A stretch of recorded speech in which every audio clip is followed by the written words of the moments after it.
Good evening, everybody, and welcome. My name is Sabir, and I direct events here at the Strand. Before we launch into a discussion of Nalini Singh's Archangel's Son, I'd like to share a little bit of history about the Strand. The Strand was founded in 1927 by Benjamin Bass over on 4th Avenue's Book Row.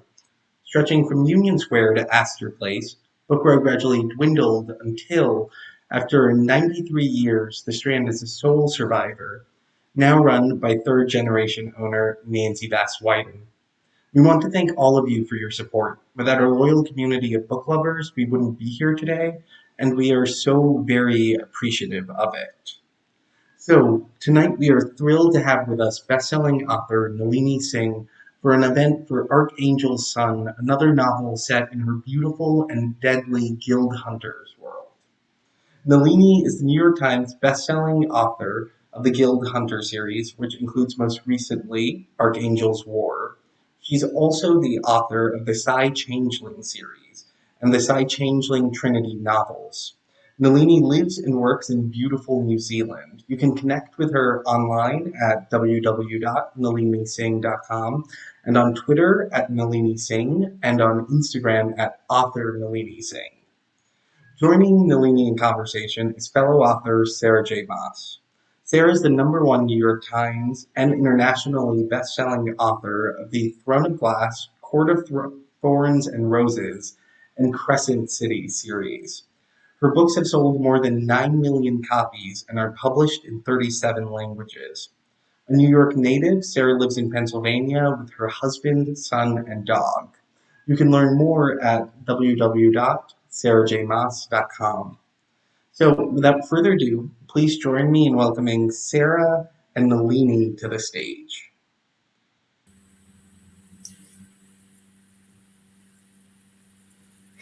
Hi.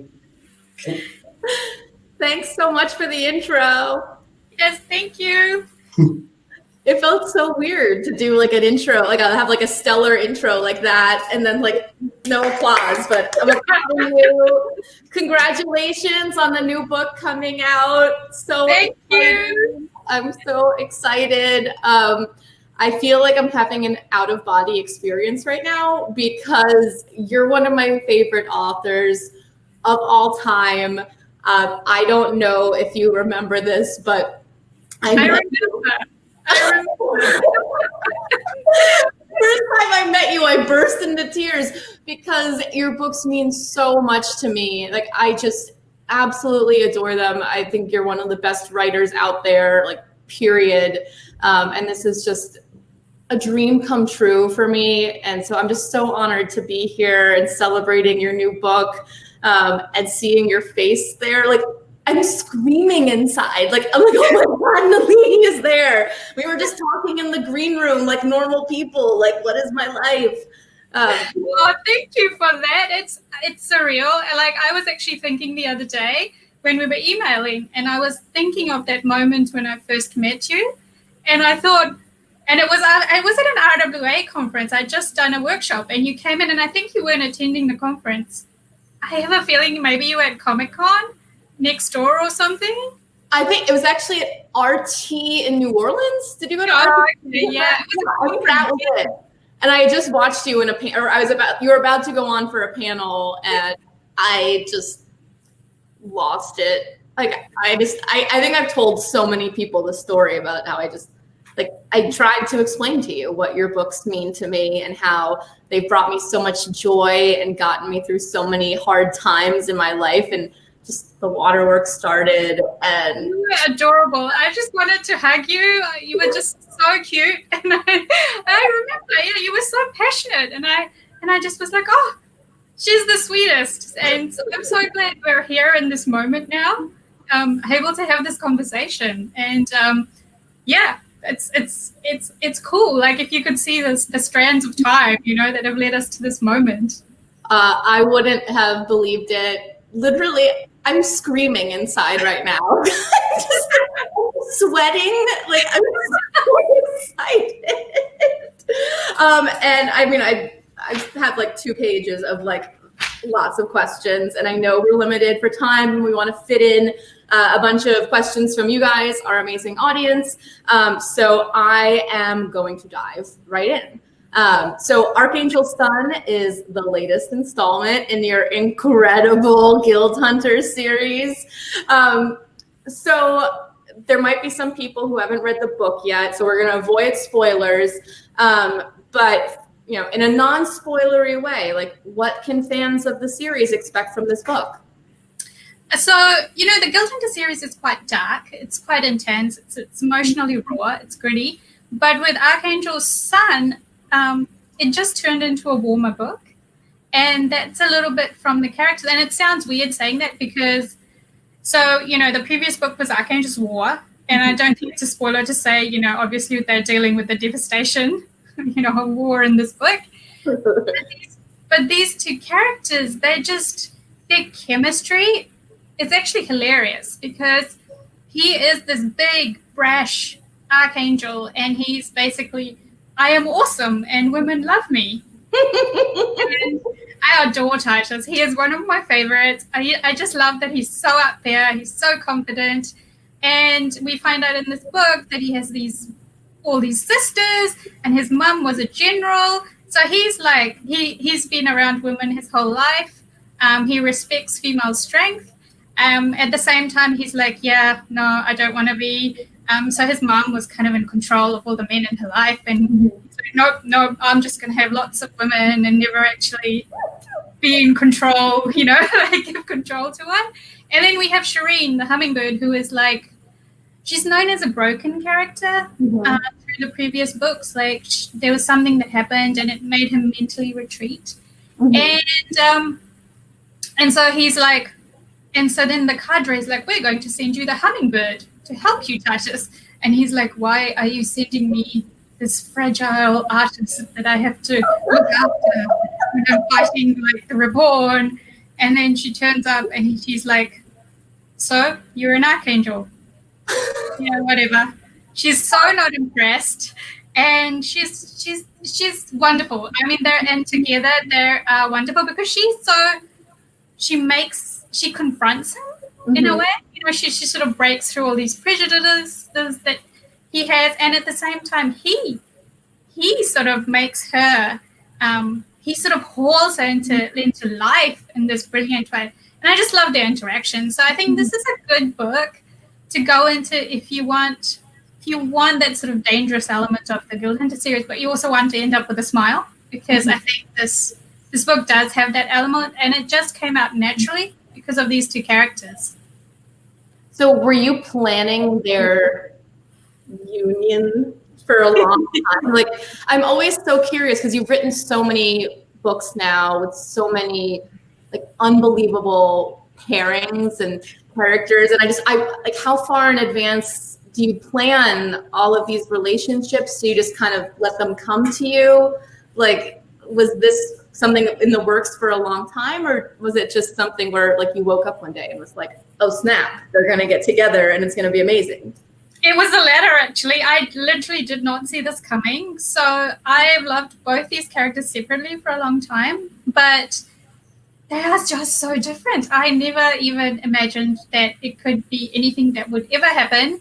And then one day it was literally like, yo, this is happening. And I was like, what?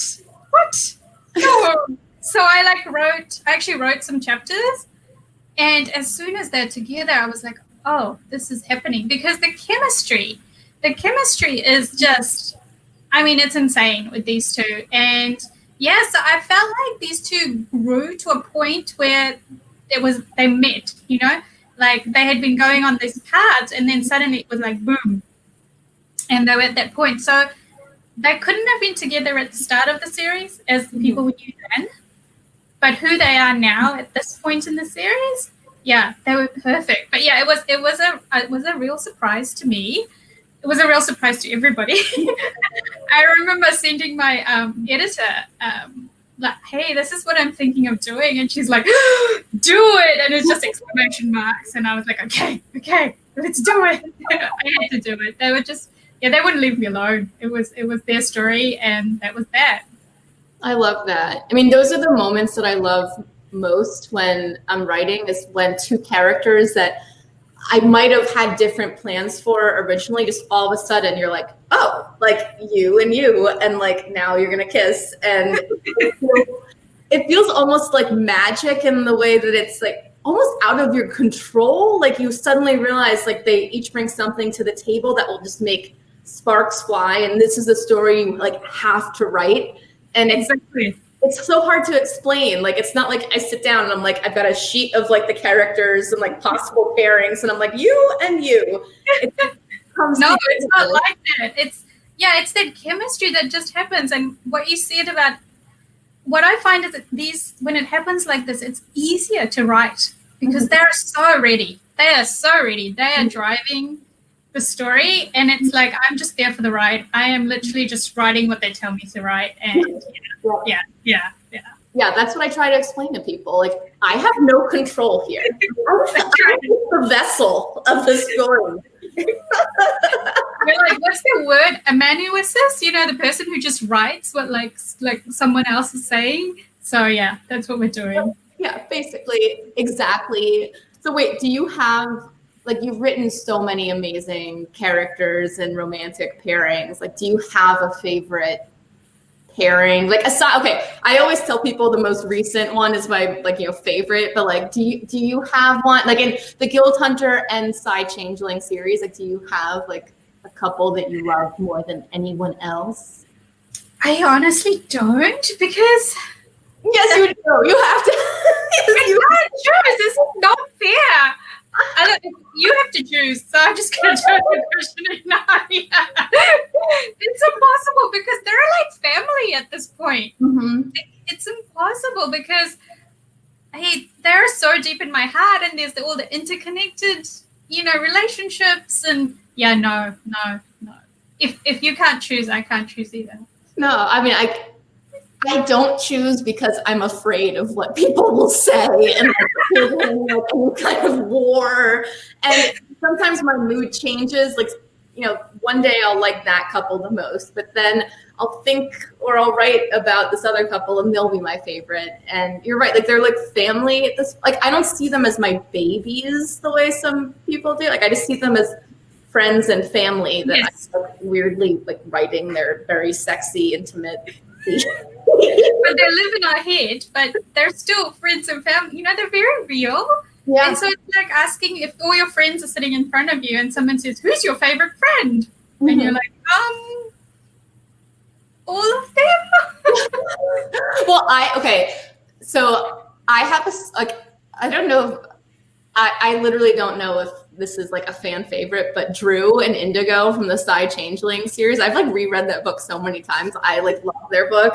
But even with like between your two, I mean, you have multiple series out now, but like between the Side Changeling and the Guild Hunters series, I always struggle when I'm recommending your books to friends and random strangers in bookstores. I can never decide which one to recommend first because they're both so good, and you build worlds and create these relationships like few other authors are doing. So do you, this is probably another impossible question, but like, do you recommend readers like who might just be discovering the wonders of Nalini Singh? Like, do you recommend they start with Guild Hunter or Side Change? Like, I tell people, like, it depends on if you like angels and vampires or like shapeshifters and like psychic people.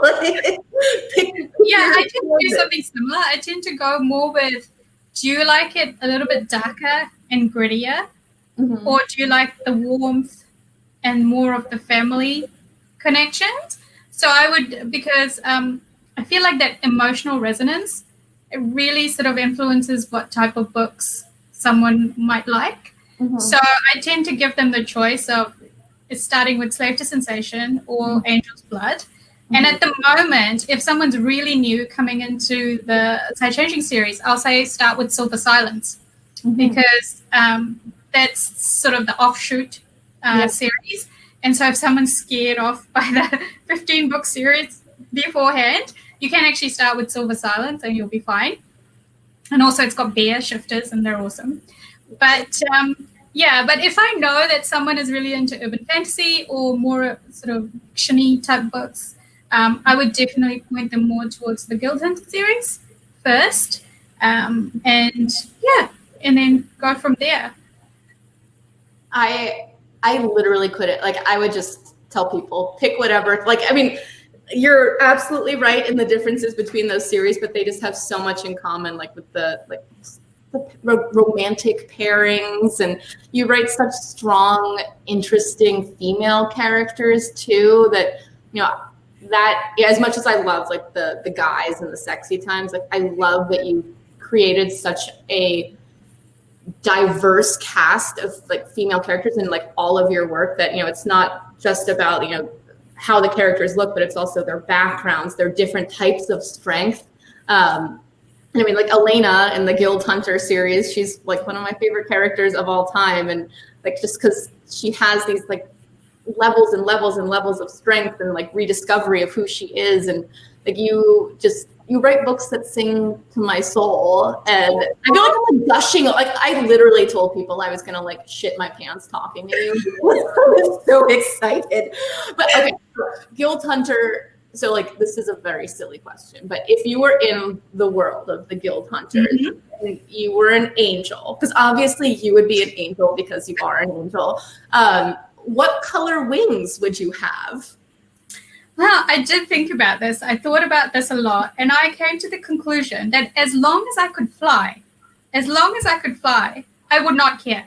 Like, literally, I would dye my wings if they were like whatever, you know, if I wanted some other color. But the fact I could fly, that's it. That's all I need. I just, you know, have you ever had those dreams where you're flying? No. And so I'm like, that's my dream, to fly. I always pick that as my power. If someone says, what like paranormal power would you like to have? And I'll be like, wings, flight. Yeah, that would be really good. So yeah, I'm really not worried about wing colors. And the funny thing is, every time I think about wing colors that I would claim for myself, I think, oh no, but I know this character that really would suit this. So like, I can't take it for myself. Okay, I have to ask you, have you chosen your wing color? Mine would be like solid gold. Oh, so like most ridiculous, maybe like edged with like diamond or something. I don't know. I also like just saw like the Wonder Woman trailer on TV, and like it looks like there's like, you know, some kind of gold wing armor thing, and I was like, ooh, that's like totally me. But this is so ridiculous, but with the flying stuff, like I always wonder, okay, I do these like stupid like workouts every day, and there's a thing called Superman pose where you lie on your stomach and lift your arms and your legs behind you, like as if you're Superman. Right.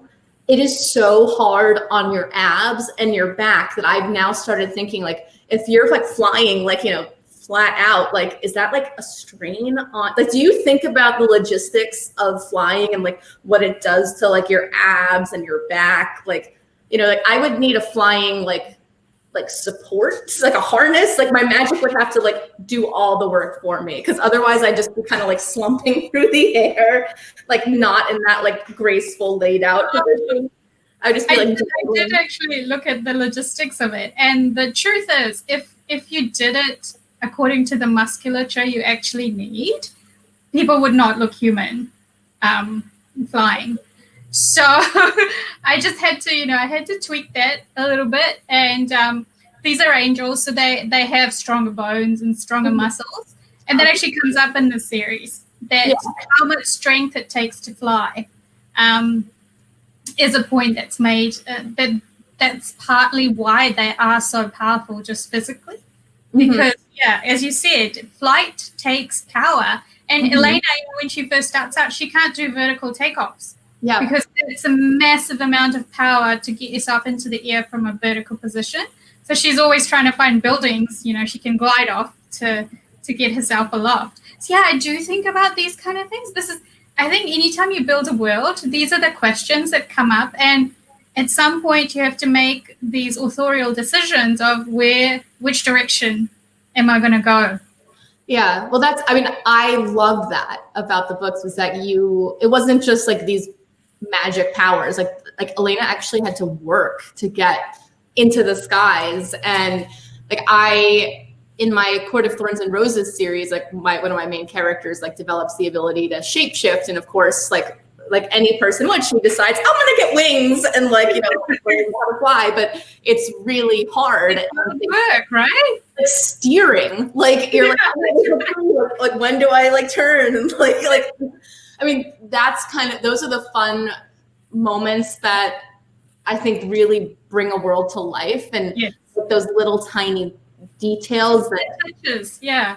Yeah. It's like one of my most favorite scenes in the earlier books is an Archangel's Kiss, when Raphael literally pushes Elena off a cliff. That's how birds learn to fly. So, but it's those small moments that I think give realism to a world. And I remember reading fantasy. I grew up reading fantasy, and my favorite fantasies were the ones that had that sense of realness that came from those tiny details that the author wove in. And I didn't realize it consciously at that stage. I just realized the world felt so real. But now when I go back and reread those books, I'm like, oh, this is why the world feels real. These are the little touches that just give depth. I think instead of being two-dimensional, it becomes three-dimensional. Yeah. So you made the choice to set, Guild Hunter and Side Changeling like in alternate versions of our world instead of building a world from scratch. Like, was that, like, how did that come about? Like, I'm so fast. You have like the East Coast, New York for the Guild Hunters, and then, Side Changelings like out in like, San Francisco area. Like what was the decision behind that? And how did you decide like what details, to really like to bring from our world, but also like to make like it's such a complex way of like, but you made it feel like New York. Like I grew up in New York City, and like you made it feel like New York, and you made it into the version of New York that when I was walking around daydreaming, that's what I wished. I wished hot angels were flying around. But did the world just come to you? Like, did you like what's the inspiration behind the Guild Hunters world? Like, tell me everything. So, we've got a guest appearance from your hobby. I love it. He's so interested in what we're doing. I was going to say I really like writing urban fantasy because I like tweaking our world. So it's the what if question. And with the Guild Hunters, so both places, so California for the Side Changelings and New York for the Guild Hunter series, I'd been to both places before I started writing either series. And as soon as I had the idea for the Guild Hunters, and it was kind of sparked by a bunch of books I'd read back to back, and it had immortals in them, various kinds of immortals. Mm-hmm.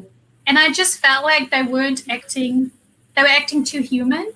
Mm-hmm. I felt like if you'd been alive for 10,000 years, you really wouldn't care about humans, honestly. You would be like, oh, there go some more bugs. It's like you just would not be interested because in your timeline, our lives would just be, in the books, they say firefly flickers. They burn bright and then they're gone, So don't get involved with the human, because if you've made a mistake of getting involved with a human in your past, that's probably been horribly painful because you had to watch them age and die. And so that was something that was playing at the back of my mind. And then one day I saw an archangel in a tower in New York. And I saw this woman in an alley, and she was a hunter. And I just went with it. I did not, I don't really sit down and plot out the whole world or anything. I just go, I like to see what my characters see. So I just started writing, and I'm like, this is really weird, but I'm just going to write it and see how it ends up.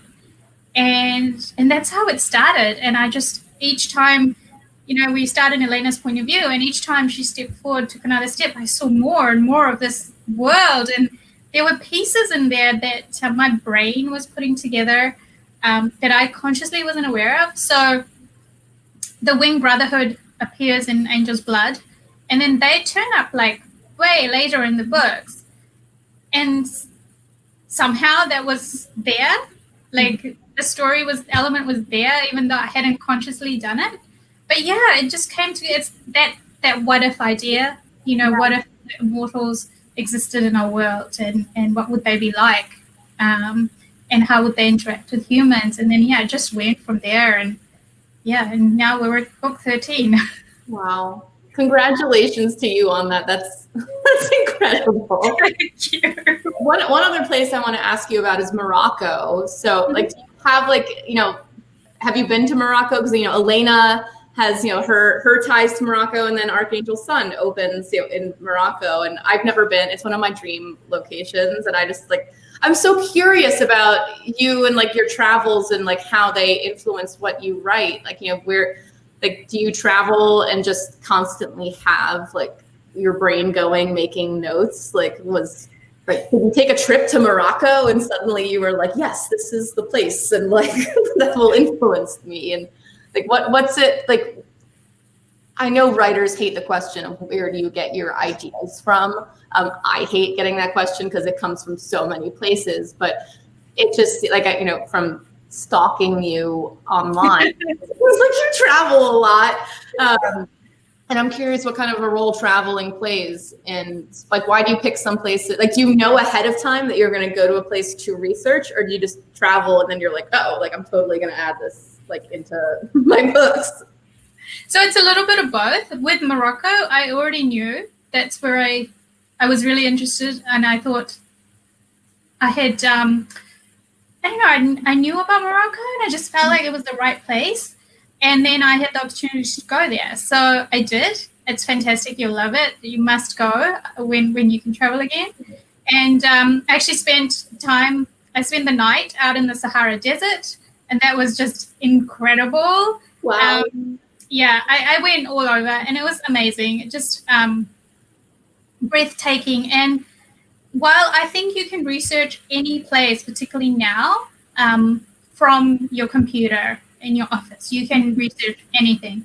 You can do it very, very well. Mm-hmm. I do think just being in a place gives you those little tiny elements that's really difficult to research. It's the sense of a place. It's the sense of standing in a souk in Marrakesh, and the energy of the place, and those narrow alleyways, and just seeing what's going on, all the commerce and all the movement. And so sometimes it's like that, where I know what I want to, a place I want to research.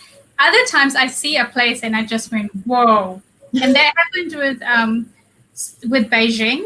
So I went to Beijing when I was working in Japan, and I saw the Forbidden City, which is astonishing. It is astonishing. And I just was my face was just I probably just looked like, the whole time.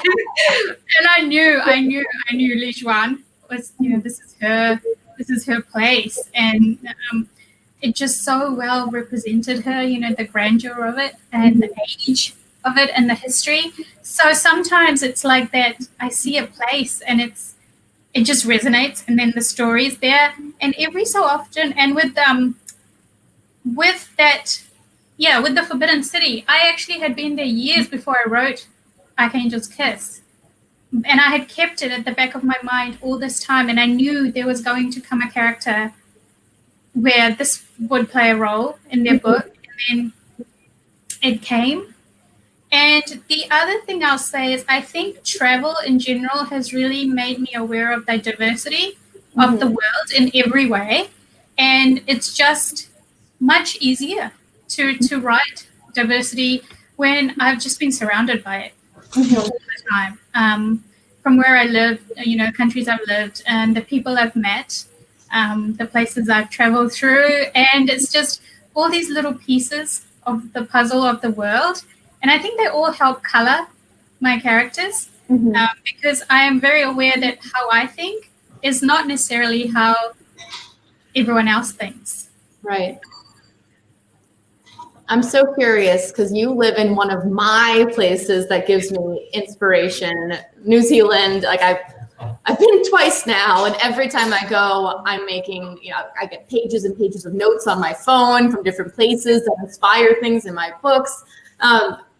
so do you get inspired living in like it's just so like it's funny for me to hear you talk about other places inspiring you, and like of course like other places inspire me too, but like I feel like you live in like the most magical inspirational land of all. Like does any part, I mean you just wrote a thriller set in New Zealand that was brilliant, and so like do you travel around New Zealand or just like drive around New Zealand, and like does it inspire you as well, or are you just like, it's my backyard, like who cares?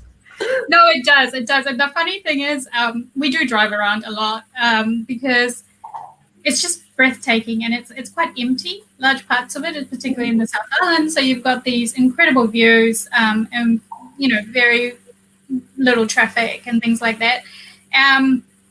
But yeah, the weird thing was that the first thing it inspired me to write was a thriller, because I was going through the West Coast, and it's beautiful. It's stunningly, breathtakingly beautiful, but it's also very dangerous. So it's like in the book, it talks about how hikers often go missing because they walk into it thinking it's going to be like this gentle nature walk, but it's such a changeable environment, and people get lost all the time, and it's just and I remember being on a bus actually on the South Island, West Coast, and this hiker, the bus stopped at like a trailhead, and I think the bus drivers there just full stop if you ask them, even though it's not like an official stop. And she jumped off all by herself, and I watched her from the window as she disappeared down this path, and it just was like arrowing, when it arrows into darkness. It was arrowing into the forest, and she just walked off, and I was like, and my brain just started going like, like that image has stuck with me all that time. So, so definitely I'm writing the thrillers set in New Zealand, and I'm inspired by the beauty of it in general. The reason I haven't set any of my big paranormal series is I needed a bigger canvas in terms of the landscape itself, and in terms of the political power. I mean, New Zealand is gorgeous and beautiful, and I love living here, but no one really thinks of us as like the big political power in the world, right? Since COVID began, New Zealand, I mean, like even before that, like with just the way you guys like reacted to like that horrible shooting in Christchurch, like, I mean, you guys have stepped up like as examples to the rest of the world of what progress and democracy can be like, and that people in power can make changes and do things like for the better. And so, I mean, New Zealand has been like my shining guiding star. like literally, this is like kind of weird, and please, any New Zealand officials watching this, don't judge me, but I've been obsessively checking like your websites to like see if your borders are open. I know what kind of visa I need like to get into the country. Like even though like you guys like might not like have a giant military like the US, like you guys have like demonstrated to so many of us across the world like what a country can be like, and the good it can do, and the changes that people can make when they're dedicated to improving the lives of their people. So I'm rooting for like at least in one of your series for New Zealand to make an appearance, and maybe there's like an angel named Sarah who you never know. Apparently there's this legend, and I have to say I am super proud of New Zealand. I think it's a very kind country in culture, and I say that living here. Obviously it's not perfect. I think nowhere in the world is perfect, but I'm overall really struck by the kindness of my fellow citizens, and so I have been proud of how we've handled things and how we've embraced everyone and worked together. But I was going to say there's a legend that there is a escaped panther in the South Island, and every so often somebody takes a picture and it's like, this is the panther that lives in the South Island. So I'm like, maybe there really is an escaped panther, and maybe he's a changeling. So you never know. Please, I'm begging you. All I want for Christmas is that story. Oh my God, that's amazing. But I'm also now terrified. Like if I go, like the next time I go back to the South Island, like, will I be eaten by a panther? But my last thoughts will probably be like, oh, you're real. Like you're a You have found the mysterious panther that's in the South Island. That's only ever photographed from a distance in shadows. The first thing I do when we're done with this chat, the first thing I'm going to do is look up. I'm just going to Google. I need to see the photos myself. Okay, so I have many friends who are fans of yours, and of course I had to brag to them that I was getting to talk to you, but then I also wanted to know what questions they had for you. And I apologize to any of you who are asking questions in the Q&A, but I'm going to beat you to it because two of my friends that I asked, Jennifer Armentrout and Steph Brown, who are amazing people, Jennifer asked, when will Ilium get his book? And Steph asked my question, which was, will Ilium and Adam ever get their romantic story book? And I'm sure you are going to just demur and say maybe, but readers want to know. Like, I want to know. Like, I feel like this is very intense, Sarah. It's interesting, both those characters. So when I started, Angel's Blood was meant to be a one-off. It was meant to be this one book that I wrote, completely, one book. And so I never wrote these secondary characters as anything but to be in that one book. And so who I thought they were then is not who they've become. So it's been this learning curve for me, especially with Ilium and Arden. When we began, I think when we first see them interacting, I think it's very clear that Arden is the damaged one and Ilium is the stronger one. And as it's gone on, I feel like particularly in this latest book and the book before, it's becoming more clear that Ilium is actually the more vulnerable one. And Arden is starting to find his strength. And so their relationship is the definition of that Facebook status. It's complicated. So for me, it's complicated as well. So I'm very open to wherever they're going to take me. But I am very wary of predicting it at all because I have been surprised multiple times through this series. I could not have predicted that vulnerability in Ilium that we're seeing. So I guess my answer is that the book for either character or both characters, however it may be, will come when they're ready. And there is a hint to what's happening in the end of Archangel's Sun, and that is all I'm going to say. The end. All right.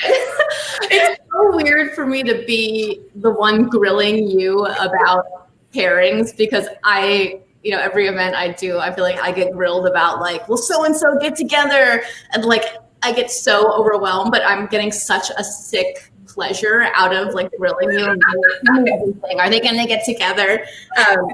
But one of the things, all your parents that are watching now, I'm like, you can now grill Sarah with a clean conscience.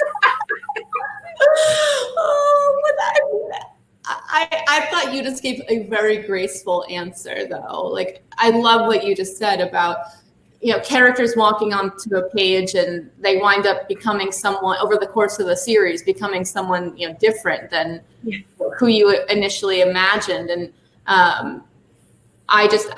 that's actually something that I really needed to hear as a fellow writer. Like, that, permission almost to grow as a writer and to learn about your characters. And that's one of the fun things for me, at least, is having a character walk onto a page and then like 3 books later, I'm like, whoa, like this is actually like who you are and who you're becoming. And like, here are all these secrets about you that were there under the surface, but I didn't realize until now. I think that's one of the joys of writing series as well, that characters aren't static, that they do have that really long range to grow.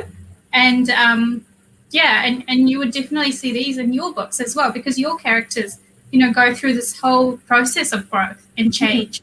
I mean actual physical change as well, not just, you know, a mental and psychic change. So yeah, I love that growth. I love that characters surprise me. Mm-hmm. And I love that I don't have to stick to this particular, okay, this is the character and this is who they'll be, because that's not logical. A person's not cast in stone, and life changes them. Mm-hmm. And I think the best books, the best stories show the effects of the events on a person as they go through life. I mean, because we're all touched by happiness and tragedy and, you know, joys and unexpected events. It all alters us in different ways. And in writing a series, it's so joyous to be able to explore that with the characters as well, to see their growth, to see them change, to see them becoming in a way that sometimes surprises them as well. Yeah. I need you to come give me motivational speeches about writing and letting my characters be themselves like every single day. Like I want to like record everything you just said. I need you to like inspire me and reassure me. But okay, I know I'm watching the clock and we're gonna get to your questions, but I still have a few more. So do you have an end in mind for the Guild Hunter series? Like, you know, like where do you have a final stopping point that you're working towards? Or are you just like, I love this world and I love these characters and I'll write them until I drop dead? No, I do. I am working towards a certain point with the series. And I don't think it's a spoiler to say that it will have to be Elena and Raphael. The final book will be Elena and Raphael, because it began with them and they are the core of the series. And I couldn't finish it any other way. Yeah. So theirs will be the final book. There have been a few surprises along the way, just because there's been secondary characters that I didn't think, you know, would have a book, so they've ended up with books. So I'm in an unusual situation where it's possible that I could end the series and yet do sort of one-offs, I think, because there are characters that I would feel weird just leaving them, and yet they don't work with the main storyline. So I'm definitely heading towards an endpoint. I think particularly with this series, it's differently structured than the Side Changing series. So the Side Changing series is this massive world. There's all these different avenues, you know, that you can explore with stories and what's going on.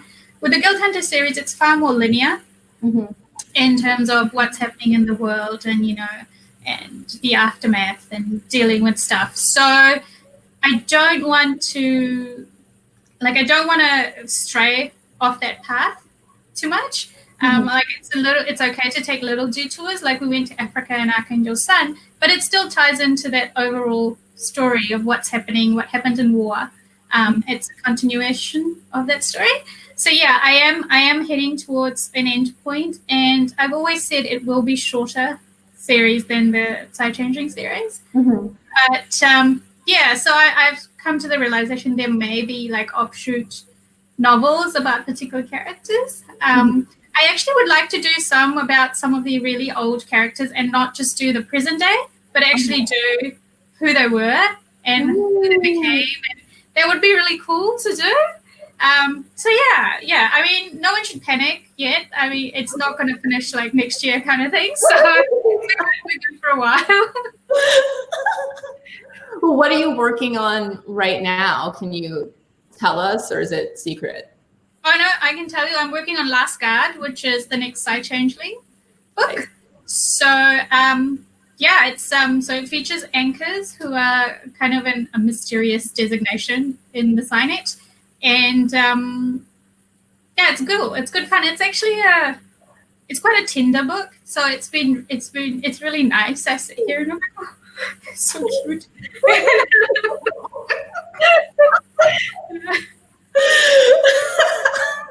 Okay, I have a couple of like questions about you, Nalini, the woman, the legend. I'm gonna make that my byline now. The woman, the legend.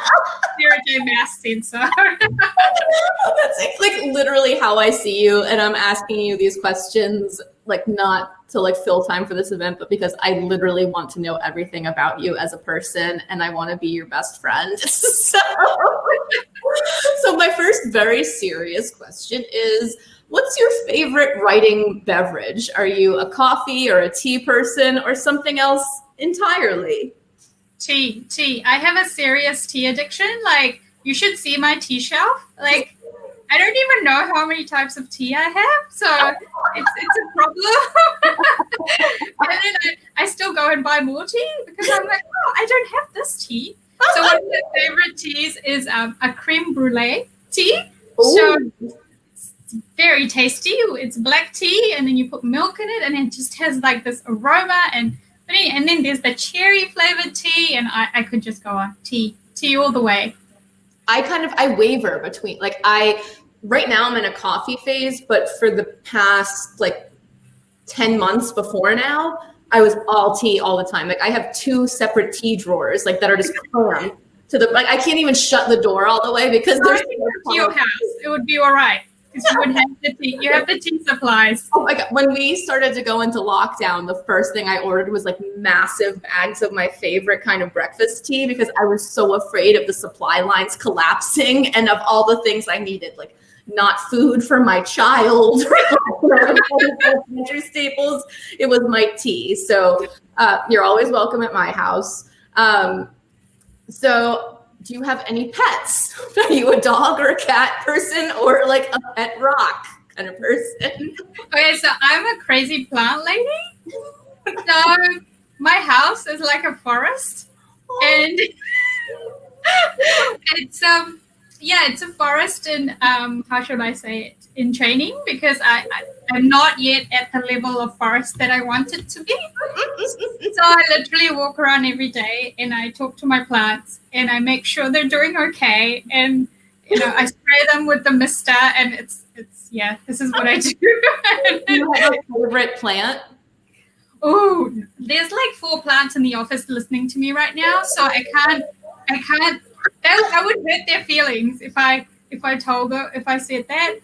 And I also have external gardens. So this year I planted like 40 different dahlias.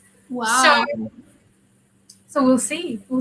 I hope they will all survive. And then I will post on my Instagram, like the crazy plant lady I am. I will post pictures of my dahlia baby. So there you go. Now you know. Can that be your like next changeling book about the like panther in the South Island who meets like a crazy plant lady and fall in love? Okay, just a few more. So if you could shapeshift into any animal, what would it be? What would it be? It's a bird, so I could fly. Like a songbird or like a raptor? Oh, no, like a raptor, like a falcon. The falcons are quite fast and rapid and just look beautiful in flight. But I'll take any raptor. But I think a falcon or maybe an eagle would be my top choices. Definitely a bird. I love cats. Like, that's why I started with the panther in the first book. But I just feel like, the flying, obviously, wings flying. Yeah. I'm taking very careful notes for how I'm gonna court you as my friend. If a full set of wings suddenly appears up my doorstep, I'll know where they came from. Okay, you're on a desert island and you only have one book with you. What book is it? This is such a horrible question. So I'm gonna answer like really sneakily and say it's a magic book. It's a magic book which can display any book I want to read on it. So it's like a Kindle, like a it's an e-reader that can give me any book in the world. Because I don't think there's one book that I could read endlessly for the rest of my life. Mm-hmm. There's books I reread all the time, but then it's like there's other authors I also reread all the time. So I think my magic book is going to be, I'm just going to call it a magic book. So, yeah. Nice. All right. I feel like we've kind of like gone a little bit over into our Q&A time, so please don't kill me, all of you guys. But I know a bunch of you have a lot of questions, so let's go into the Q&A. And there you are. Hi. Well, thankfully, you covered a lot of the audience questions. Yes, though we still have 125. So we will see how many we can get through. Okay. So our first question is from Shari K, and it's for both of you. And they ask, how do you manage and track your vast world? So maybe let's begin with Sarah on this one and then go over to you, Nalini. I keep a lot of notebooks, but they're not organized. Like most of it's just like up here, though my series have now all become so long that we've had to make a Bible because I like to remember like a character's eye color, like, you know, when they haven't appeared for like 3 books, like I can't remember that. So yeah, we have series Bibles now where I can just search for characters or locations. But I keep track of most stuff just like in my brain, which is kind of like feels very irresponsible. Like, what if something happens to me? Like, I should like have it written down. But that was one of my questions for you, Nalini. So I'm glad that you asked that one. It's actually very similar. A lot of it's in my head, but so I do have folders with information, but a ton of it is still in my head. And so there's one thing I do that's a bit different from you, Sarah, is that sometimes. So when I write a book featuring a character that's been in previous books, we go through. So my sister, Ashwini, she does these manifestos. That's what she calls them. So like the Caleb manifesto. And she'll go back and she'll pull every single appearance or mention of that character in the previous books. So I can read it through continuously.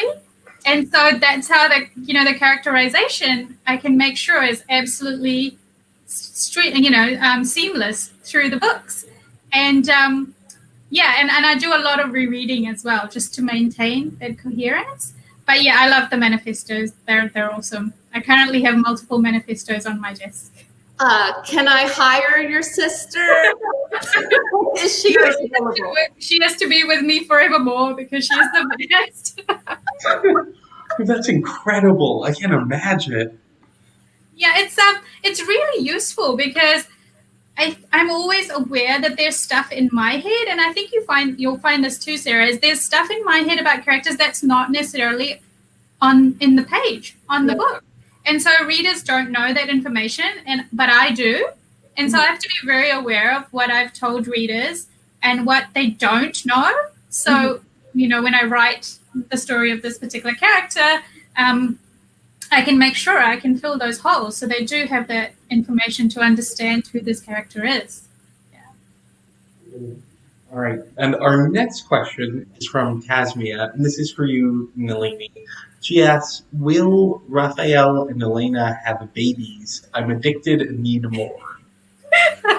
So that's not really something I see any time in the near future because in immortal terms, Elena is very young, like just ridiculously young, and she's just not in the right headspace. She's just not in the right headspace to have a kid.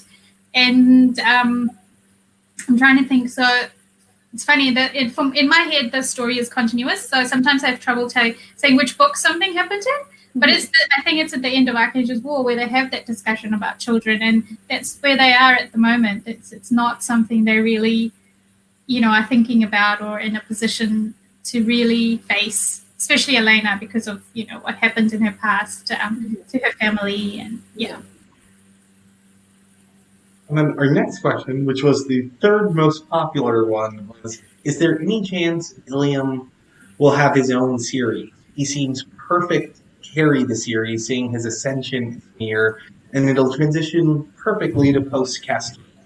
Oh, well, that's actually a question I've never been asked. So it's very interesting. I've never really thought about breaking him out like that because he's part of the 7, and they're so integrated, like they're so, it's like a family, and oh, so it's caught me flat-footed. So at the moment, I don't think so. But I always like to leave a little door open in case the characters are like, hey, why not? And then I'm like, oh, I told lies before. So I'm just going to leave that door open. Like at this stage, I'm not thinking of sort of, making that like a separation. But yeah, it's a good question. Good question. Never before asked. All right. And then our next question is from Donna Rasmussen. And they ask, or they say first, hi, beloved authors. Can you comment on the way the pandemic and quarantine has impacted your writing, both process and your storylines, if at all? And for this one, why don't we begin with you, Nalini? With me? Mm-hmm. Oh, okay. So before we started this talk, Sarah and I were talking in the green room about this. And for me, it was like the headspace was really impacted, particularly at the start of the pandemic, because we didn't really know what was happening. And there was a lot of fear. And I was just constantly refreshing the news. And it really had an impact on my productivity and just I felt like I had squirrels in the brain, like I couldn't focus because it was just all over the show. So that was the biggest impact for me. And I really had to consciously pull back. I was saying to Sarah, I had to put myself on a news diet. I couldn't keep refreshing Twitter, or I couldn't keep refreshing the news sites in New Zealand. And so, yeah, and in terms of the actual writing, it didn't have an impact on the stories because I write alternate worlds. So to bring this into those worlds would just be false. It wouldn't fit, the storylines and the realism of that world. So it hasn't had an impact on the stories, but it did have an impact on my writing, particularly at the very start. And but now I've gone back into sort of my normal routines because for me, writing is it's a joyous thing and it's a thing to escape into. And so it's a gift to be able to do that. So, yeah. Yeah, I was pretty much the same way where that initial month or two was really hard just to quiet squirrels in the brain is exactly what it felt like. But I mean, it's hard to sit down and focus on your writing when you're wondering, like, is society about to collapse? Like, am I going to have to take off into the wilderness? And granted, I do have a very overactive imagination, so I'm picturing every worst case scenario. One of the things I did actually struggle with was I was on deadline. I'm always on deadline. I'm sure you are, Nalini, as well. But I didn't really have the luxury of pushing things off. I had to work, and I really struggled with sitting down and allowing myself to get to that place in my mind where I can block the world out, because it just I felt guilty doing that when so many people were suffering, when people weren't just, getting sick and dying, they were losing their jobs, they were going hungry, all of these horrible things were all happening at once. And it just felt very selfish of me to be sitting there, daydreaming about my characters, banging each other, while our world was just falling apart. And so it took me a while to kind of get back into that flow and to embrace this new normal that we have. I've been really, really strict about not going out, not seeing anyone, which is kind of my normal day-to-day life as a writer anyway. I see nobody. And so that wasn't that hard for me, but it's still that mental sense of you can't go anywhere. But now I'm kind of in that headspace of here's the new normal. And so it's made it a lot easier to write. But I'm still looking forward to that day when, it's safe enough to travel. The first thing I'm going to do is jump on a plane and go off, I don't know, somewhere, and I'll be back in 20 years because I've got a lot of traveling to do now. I think we all can't wait to just hop on a plane and go. Yeah. So our next question is from Amoye, and please forgive me if I mispronounced that. And they asked, Nalini, do you have any novellas planned starring the ancients in their youth? I'd love to learn more about some of these powerful beings. I haven't actually got novellas planned, but like I was saying in our talk, I am interested in some of these characters, and I would love to know what went on in their past. And so, yeah, I can see myself in the future exploring that. So I guess watch this space. Nice. That is an answer which I think is going to make a lot of people excited. And then another question for you, Nalini. Do you have any plans for Lucian in future books? He's one of my favorites, and I would love to see him as a main character. And that was by Lori. The thing is, I'm not really a planner in terms of characters. It's more like they just decide it's their turn to be at the forefront. So if that happens, I'm like, let's do it. He's an interesting character. So I definitely think we'll see more of him. But at this stage, that's not something I have in mind. So, but you may see him, when we get back to the tower. Yeah. Ooh. And our next question is for both of you, and it's from Alexa in Connecticut. And they say, love you both so much. What advice/tips would you give to young aspiring authors looking up to both of you? Do you want to take this? Why don't we begin with Sarah for that one? Okay, well, that was one of my questions for you, Nalini, that I didn't get to. So I'm very eager to hear your advice. But my advice is to just, and it's really cheesy, but is to just write what you love and what makes you excited. Like, don't write what you think, other people believe you should be writing.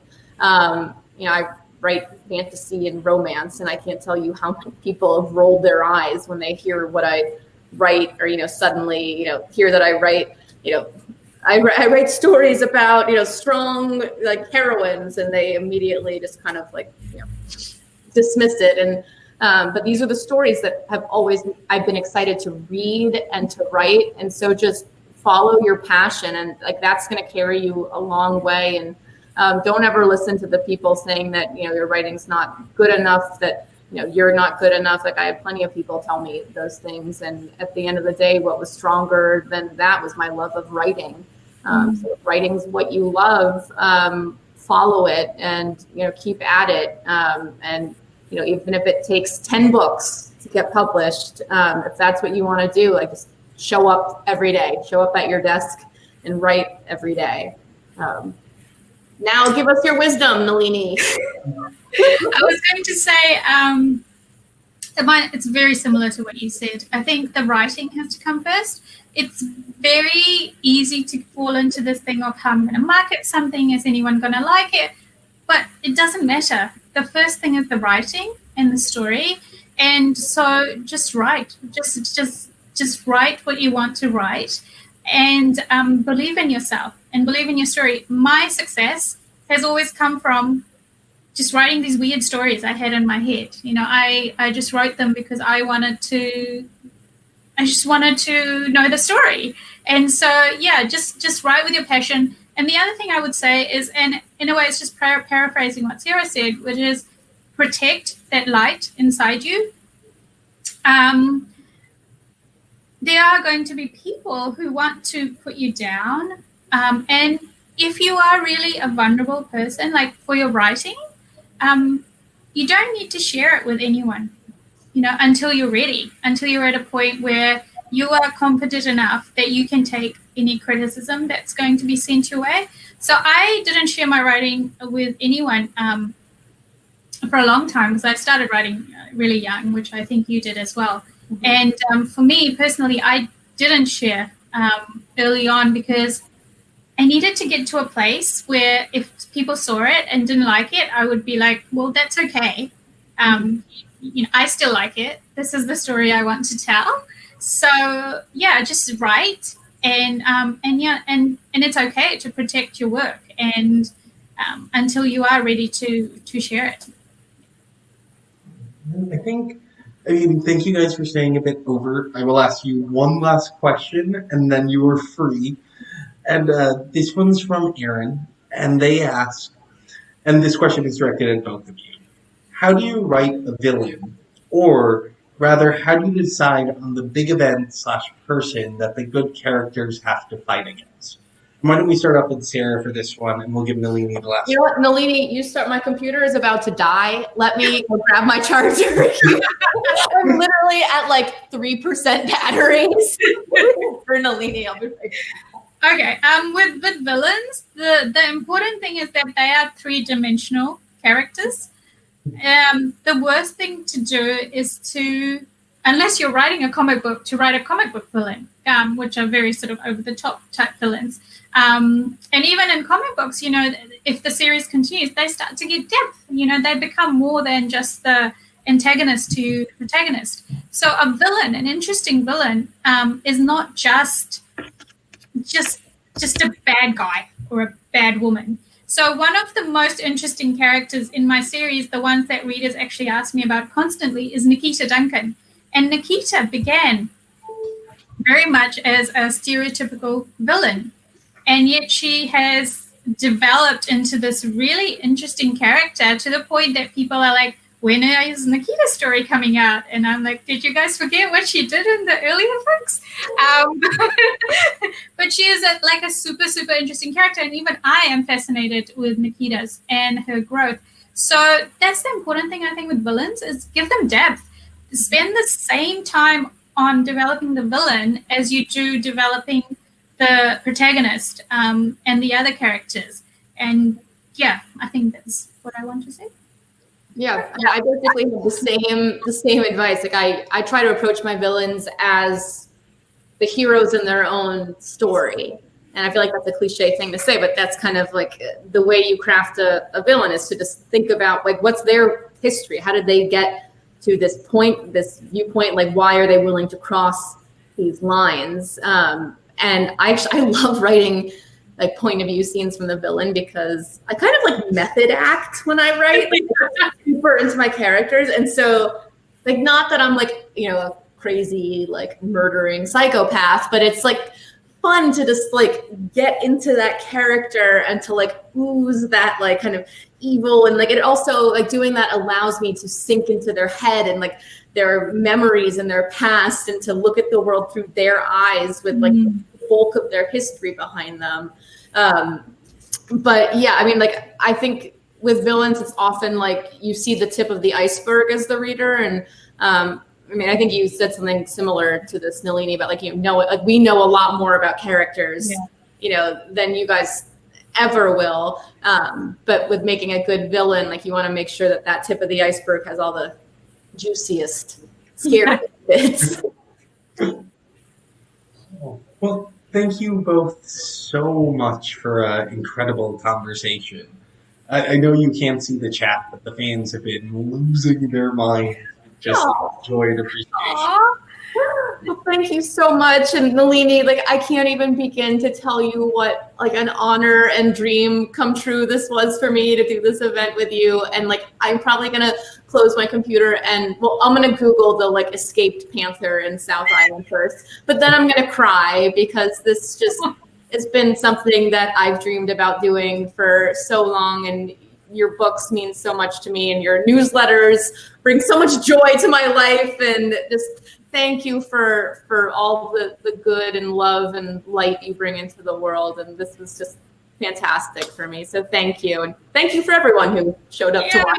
You've been amazing, Sarah. This has been the best conversation. I just want to reach through the screen and hug you. And we're totally best friends now. So it's cool. This is amazing. You just asked the best questions. And this has been so fun. And I want to say thank you to Sabir and everyone at the Strand for, you know, this just amazing setup. You guys that are here, the organization on this was just brilliant. And all of you who came to listen to us, it was just, this is the best. And I hope we can do it again. Me too. On that note, everyone have a wonderful night and thank you so much. Thanks. Bye.